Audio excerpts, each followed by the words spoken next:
Hello. आज का हमारा टॉपिक रक्त का स्कंदन। रक्त का थक्का जमना ही रक्त का स्कंदन कहलाता है। ये रक्त का थक्का कैसे जमता है? मान लीजिए कहीं चोट लगी या कहीं घाव हुआ है या कहीं हाथ कटा है तो वहां से रक्त बहता है, लेकिन कुछ देर के बाद रक्त का बहना बंद हो जाता है और उस घाव पर लाल व भूरे रंग की पपड़ी जम जाती है। उस पपड़ी को ही हम रक्त का स्कंदन कहते हैं और उसी को ही हम रक्त का थक्का जमना कहते हैं। इसका आरंभ थर्मोसाइट से होता है।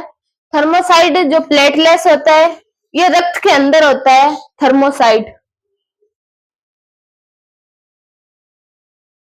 थर्मोसाइट जब हाथ कटता है या कोई भी घाव होता है तो उससे रक्त बाहर निकलेगा और रक्त के अंदर ये थर्मोसाइट होता है। ये थर्मोसाइट जब वायु से अभिक्रिया करेगा, O2 से, ऑक्सीजन से, ये थर्मोसाइट जब वायु से अभिक्रिया करेगा तो ये थर्मोप्लास्टिन बनाएगा।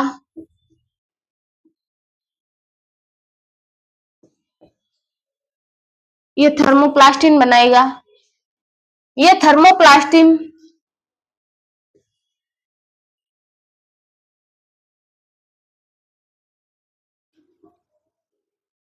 थर्मोप्लास्टिन कैल्शियम आयन की उपस्थिति में प्रोथ्रोम्बिनेज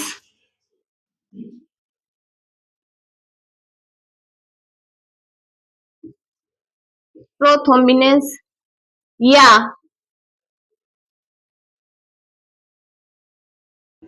थ्रोम्बोकाइनेज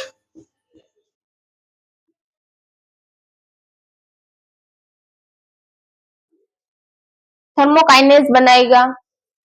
जब थर्मोप्लास्टिन कैल्शियम +2 आयन की उपस्थिति में प्रोथ्रोम्बिनेज या थर्मोकाइनेज बनाएगा तो ये प्रोथ्रोम्बिन निष्क्रिय अवस्था में होता है।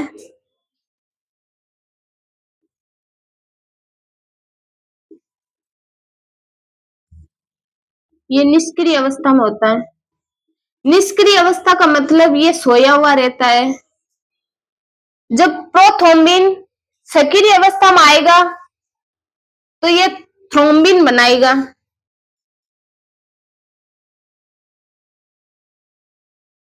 थ्रोम्बिन सक्रिय।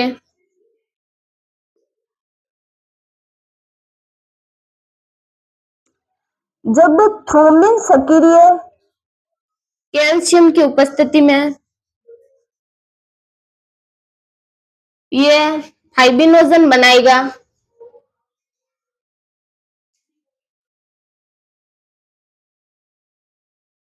ये फाइब्रिनोजन भी निष्क्रिय अवस्था में होता है, यानी ये भी सोया हुआ रहता है। ये बनाएगा फाइब्रिन।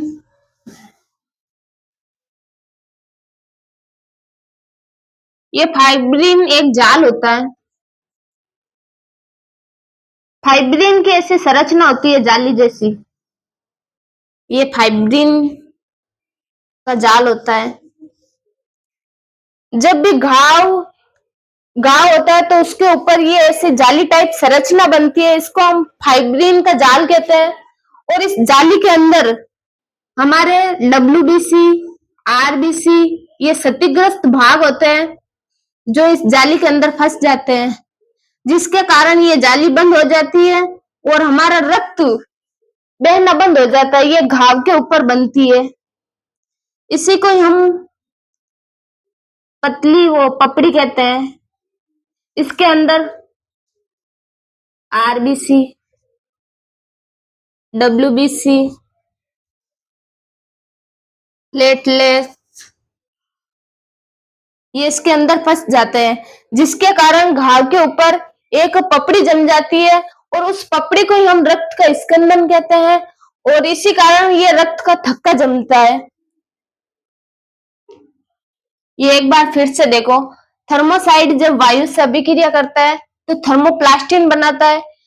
ये थर्मोप्लास्टिन कैल्शियम आयन की उपस्थिति में प्रोथ्रोम्बिनेज व थर्मोकाइनेज बनाता है।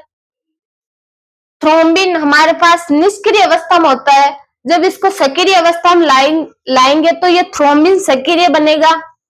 ये थ्रोम्बिन सक्रिय कैल्शियम आयन की उपस्थिति में फाइब्रिनोजन बनाएगा।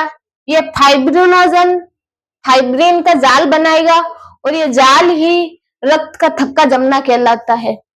ये गांव के ऊपर चल ठीक इतना मिनट को बनी।